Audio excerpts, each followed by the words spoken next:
What's going on, everybody? Anthony Campo here with Battle Ready Business, and today I want to talk to you about reverse engineering your ideal team for your ideal company. So I'm going to let the intro roll, and I'll talk to you soon. The question is, what does it take to build a Battle Ready business? What does it take to dial in your marketing, sales, fulfillment, and leadership so that you can go to war in the marketplace and win? My name is Anthony Campo, your host and chief coach at Battle Ready Business. This is the Be Battle Ready podcast, Daily Battle Edition. And on a daily basis, we're going to take a deep dive look at what it takes to win in the marketplace. So sit back, relax, and I'll see you on the other side.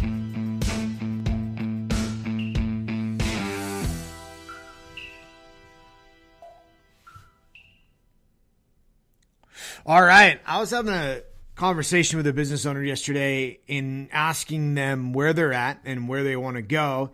And they said they want to go from $20,000 a month to $100,000 a month. Now, great goal. And the next question was, well, what's the size of your team? And have you taken the time to map out what the team you need at $100,000 a month looks like? So this is a key thing that business owners need to look at, is that we end up running into a wall, or someone call it a ceiling. They would hit the ceiling of the amount of production they could produce. And I've talked about this in previous episodes about operational capacity. And this ceiling is your operational capacity. You're hitting the limit. In my mind, I visualize it as a tachometer in a car. I have a background in enjoying and being a partial gearhead, but love cars, love muscle cars. And one of the things when you deal with that is you have a red line. You have a red line of what that engine will do in first gear, what that engine will do in second gear, and so on and so forth. So the key thing here is, for this business owner, is to sit back and map out his ideal team. And it might feel kind of silly, because it felt silly for myself in the past to have a smaller team, smaller company, and start putting an organizational chart together. It feels silly because you're like, well, it's just me and a couple people. Why do I need to do this? Well, this is important because it gets clarity of who's accountable for what and who's responsible for what? Not on a task basis, but on an overall macro basis. So the first key thing you need to look at is these four categories. Who's responsible for your marketing? Who's responsible for your sales? Who's responsible for your fulfillment and your leadership, right? Those are some four key things in a smaller business, going from a solopreneur to one, a business that's in its infancy into the next stage of its adolescence, where it starts running and having a team. The thing here is to not think of, you want to think of who eventually, but you want to think of the actual function of that department. So what does your marketing do? And then, you've got to lay that all out. Like, hey, what's the goals of that? What's the requirements of that? And then you start, there's different roles that need to be filled. And as a smaller business, you could fill those roles by having, contractors step in for a little bit at a time, because let's say you're marketing, you probably don't need a full-time video editor. Most businesses won't, but you could hire a contractor, but you need to identify that role, because if you go out and roll out a video series or some type of marketing piece that needs video editing, you need to have that role identified. And what that does is it gives you certainty and clarity of if you were going to roll something out like that it would go down and it would go on, it would go smoothly. But more than just your marketing, I think a lot of business owners hit the ceiling or hit their operational capacity by in their actual fulfillment. They can no longer, once they figure out their marketing piece and their lead generation and getting customers to say yes, they end up filling up their bucket with a bunch of customers, and then they can't take on any more customers.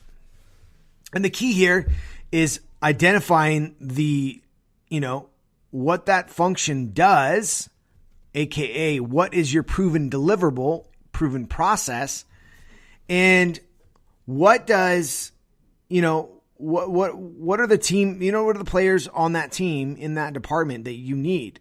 Yeah, you're a small business, but it's still a department. And the key here and the point of this whole overall conversation is look back and say, well, if I'm at $20,000 a month, this is how many customers I can handle at this time, and I do handle at this time. At $100,000, I might raise my prices or whatever that might be. You might stay the same. What does that look like, in the amount of work that it takes?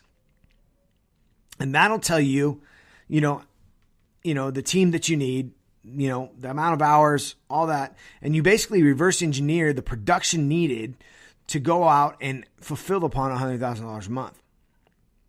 So the key takeaway here is sit back.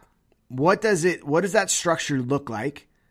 What are the role? What's the function? What does it do that each department do on a cycle, over a month, over a year, on a daily basis? What does that cycle look like? That'll give you the requirements of what that department needs. And then you start identifying the actual roles to be filled. You don't want to identify the people because you're not there yet. You want to identify the actual roles that will, help out in that department to make that department successful. So, for instance, if you're in this position where you might be a small business, maybe at $100,000, you have an account manager and you have a project manager, and inside your fulfillment department. That might be something. And you might have some team players underneath them that they manage and all that, that actually help you, either from graphic designers to editors, depending on your business. So, that's the key takeaway today. Like, if you have a goal and you are at a certain point right now, and you want to get to a different level, sit back and build that organizational structure at that level so where you're at. Because what you can do is that, you don't just jump to $20,000, $100,000 a month from $20,000 a month overnight, unless you've already planned it out and you've got the team and everything's going to go and everything's certain. But it's probably going to take stages. So for you to go from, to the next level, it might be $30,000 to $40,000 a month. So that might be a different structure than it will be at $100,000 a month. The point here is that once you know where you're ultimately going, you could start breaking those down and quarter by quarter reverse engineering how you're going to get there. Are you going to get there in a quarter? I don't know. That depends on your business. Are you going to get there in 2 quarters, 3 quarters? Possibly. But if you are going to say, hey, it's going to take 3 quarters, you can have 2 different benchmark structures on the way to that structure, because it's going to take time to hire. It's going to take time to develop that role and train that role and all that. So there's a lot of time. There's some time that has to go into that to actually fulfill upon getting to those benchmarks. So let me ask you, where do you need to, what does your organizational structure look like? What's the next growth phase? Is it 20 to 30? And how many growth phases are you going to have from where you are now to where you ideally want to go by the end of the year? So, I hope that helps. And, I have a case study. If you head over to go.anthonydcampo.com, show you how we do this on a 90-day increment and how we've done this in the past. And, make it systematic, make it, where all your team's on the same page, pulling on the same rope and going from there. So I look forward to supporting you, and I'll talk to you soon. This concludes another episode of the Be Battle Ready podcast, Daily Battle Edition.